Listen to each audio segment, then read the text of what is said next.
क्या हमें रोकना पड़ रहा है इस वक्त। हम आपको सीधे लिए चलते हैं। प्रधानमंत्री नरेंद्र मोदी एसोचैम के सम्मेलन में बोल रहे हैं। डिजिटल इंफ्रास्ट्रक्चर के अभाव में काम संभव नहीं, तो व्हाई इंडिया। आज जब इतना आधुनिक डिजिटल इकोसिस्टम हमारे यहाँ है, तो सेंटिमेंट है व्हाई नॉट इंडिया। साथियों, नया भारत अपने सामर्थ्य पर भरोसा करते हुए, अपने संसाधनों पर भरोसा करते हुए आत्मनिर्भर भारत को आगे बढ़ा रहा है।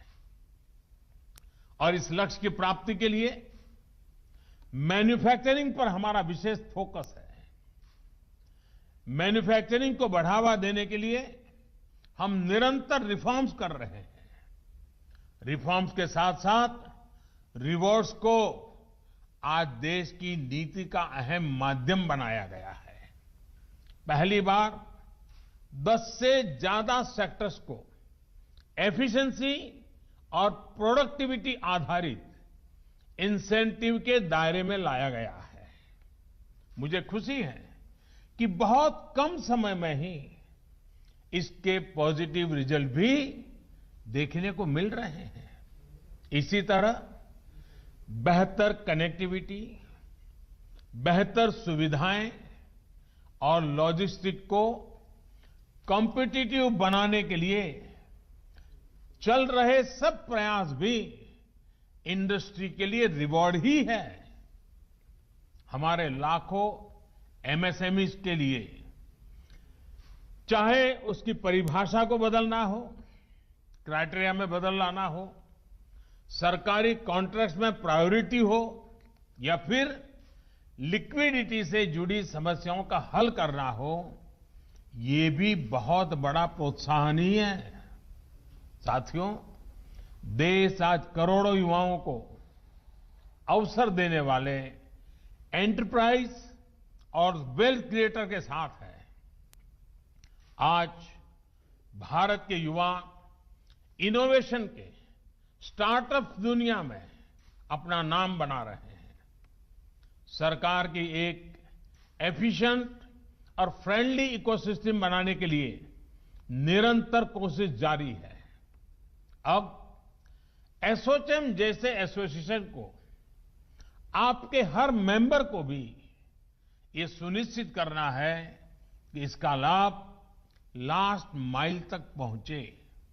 इसके लिए इंडस्ट्री के भीतर भी आपको रिफॉर्म्स को एनकरेज करना होगा।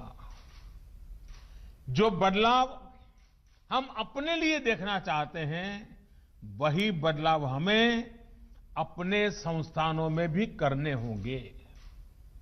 जितनी लिबर्टी, जितना इंक्लूजन, जितनी हैंड होल्डिंग, जितनी ट्रांसपेरेंसी आप सरकार से, सोसाइटी से चाहते हैं, उतना ही इंडस्ट्री के भीतर विमेन के लिए, युवा टैलेंट के लिए, छोटे उद्योगों के लिए हम सबको सुनिश्चित करना ही है।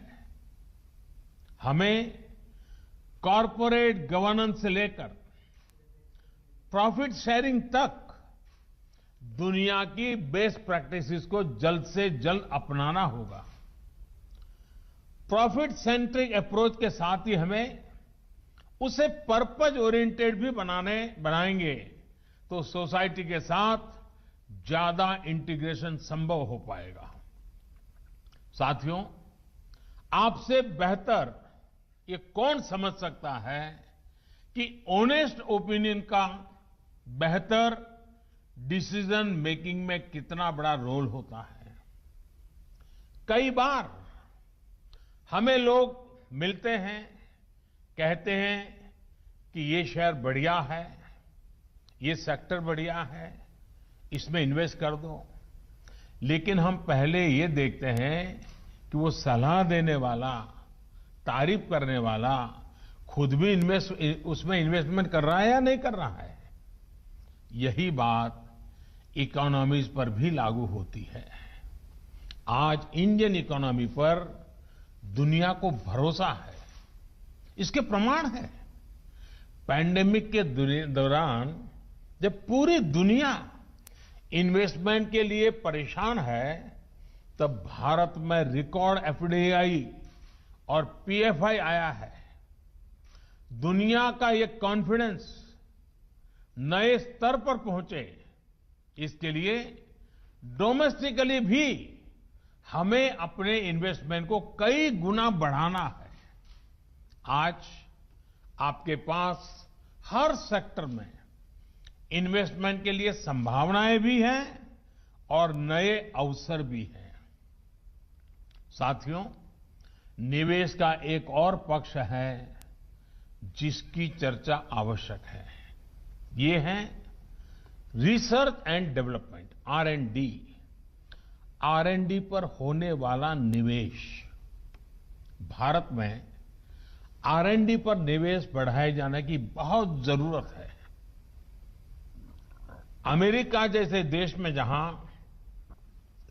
R&D पर 70% निवेश प्राइवेट सेक्टर का होता है, हमारे यहां इतना ही पब्लिक सेक्टर द्वारा किया जाता है। इसमें भी एक बड़ा हिस्सा आईटी, फार्मा और ट्रांसपोर्ट सेक्टर में है। यानी आज जरूरत यह है कि R&D में प्राइवेट सेक्टर की भागीदारी बढ़े। कृषि, डिफेंस, स्पेस, एनर्जी, कंस्ट्रक्शन, यानी हर सेक्टर में हर छोटी बड़ी कंपनी को R&D के लिए एक निश्चित अमाउंट तय करना चाहिए। साथियों, आज जब लोकल को ग्लोबल बनाने के लिए हम मिशन मोड पर आगे बढ़ रहे हैं, तो हमें हर जियो पॉलिटिकल डेवलपमेंट पर तेजी से रिएक्ट करना होगा। ग्लोबल सप्लाई चेन में आने वाली किसी भी अचानक आई डिमांड को भारत कैसे पूरा करेगा, इसके लिए एक प्रभावी मैकेनिज्म होना जरूरी है। इसमें आप विदेश मंत्रालय की भी मदद ले सकते हैं। कोविड से इस संकट काल में हमने देखा है कि विदेश मंत्रालय के पूरे नेटवर्क का बेहतर उपयोग होने से किस तरह हम तेजी से अपने लक्ष्य हासिल कर सकते हैं। विदेश मंत्रालय, कॉमर्स एंड ट्रेड और एसोचैम जैसे इंडस्ट्री के संगठनों के बीच बेहतर तालमेल आज समय की मांग है। मैं आपसे आग्रह करूंगा कि ग्लोबल ट्रांसफॉर्मेशन पर तेजी से रिएक्ट करने के लिए, तेजी से रिस्पॉन्स करने के लिए मैकेनिज्म बेहतर कैसे हो, इसके लिए आप हमें अवश्य अपने सुझाव दें। आपके सुझाव मेरे लिए बहुत मूल्यवान हैं। साथियों, भारत अपनी जरूरतों को पूरा करते हुए दुनिया की मदद करने में भी सक्षम है। फार्मर से लेकर के फार्मा तक भारत ने ये कर दिखाया है। कोरोना काल में भी तमाम मुश्किलों के बावजूद भारत ने फार्मेसी ऑफ द वर्ल्ड की जिम्मेदारी निभाते हुए दुनिया भर में जरूरी दवाइयां पहुंचाई है। अब वैक्सीन के मामले में भी भारत अपनी जरूरतें तो पूरी करेगा ही, दुनिया के अनेक देशों की उम्मीदों पर भी खरा उतरेगा।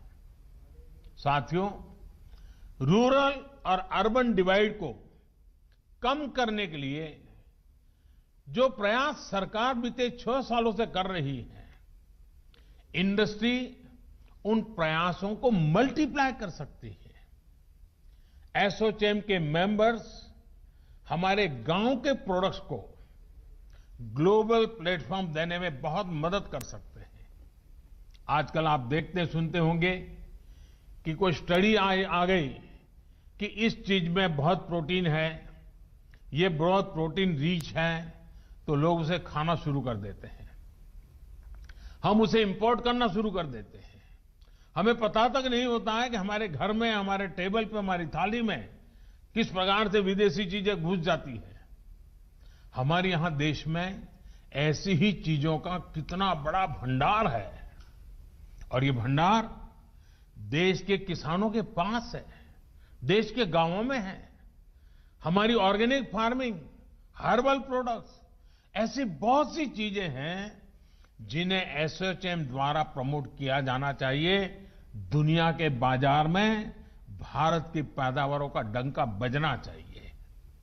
इनसे जुड़े कंपटीशन और उसके लिए लगातार स्पर्धाएं होती रहे, कंपटीशन कराकर इनका प्रचार प्रसार करके इनके स्टार्टअप्स को बढ़ावा देकर आप ये कर सकते हैं। भारत सरकार हो, राज्य सरकारें हो, फार्म ऑर्गेनाइजेशंस हो, सभी को मिलकर इस दिशा में काम करने की आवश्यकता है। अगर हमारे फार्म सेक्टर को बेहतर प्रमोशन मिले, बेहतर इंफ्रास्ट्रक्चर मिले, बेहतर मार्केट मिले, तो हमारी पूरी ग्रामीण अर्थव्यवस्था बुलंदी पर पहुंच सकती है। साथियों, 21वीं सदी की शुरुआत में अटल जी ने भारत को हाईवे से कनेक्ट करने का एक बहुत बड़ा लक्ष्य रखा था। आज देश में फिजिकल और डिजिटल इंफ्रास्ट्रक्चर पर विशेष फोकस किया जा रहा है। गांव के किसान की रीच भी डिजिटल ग्लोबल मार्केट तक हो, इसके लिए देश के हर गांव तक ब्रॉडबैंड कनेक्टिविटी पहुंचाने में हम जुटे हैं। इसी